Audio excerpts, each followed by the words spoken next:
So how to install BankMobile app? So let's try to do that. So just tap get, and then you will be able to install this app. Banking on the go, bank smarter wherever you are with the BankMobile app.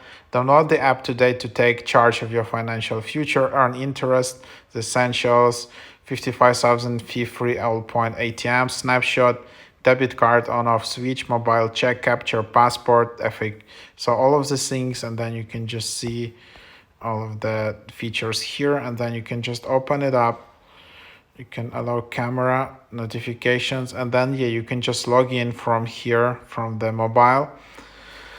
It's not possible to create an account, I guess, like in the mobile app, so you need to create your account on the desktop, and then you will be able to just log in in this app. And it's quite convenient to use these apps, on a mobile. You can think, it's a banking app, I'll just prefer desktop.